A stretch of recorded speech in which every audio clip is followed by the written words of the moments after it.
కీర్తనలు చాప్టర్ 42. దుప్పి నీటి బావుల కొరకు ఆశపడినట్లు దేవా నీ కొరకు నా ప్రాణము ఆశపడుతున్నది. నా ప్రాణము దేవుని కొరకు కృష్ణపడుతున్నది. దేవుని కొరకు కృష్ణపడుతున్నది. దేవుని సన్నిధికి నేను ఎప్పుడు వచ్చాను? ఆయన సన్నిధి నేను ఎప్పుడు కనపడను?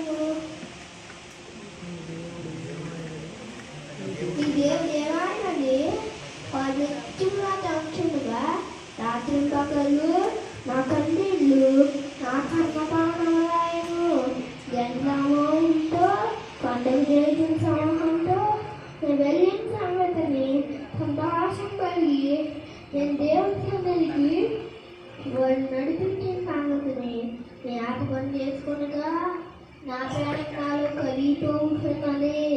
నా ప్రాణమా నీ వేళ కృంగి ఉన్నావు, నాలో నీ వేళ తొందరపడి ఉన్నావు. దేవుని యందు నిరీక్ష ఉంచుము. ఆయన నా రక్షణ నన్ను నా దేవుళ్ళ నీవు చెప్పుకొంచు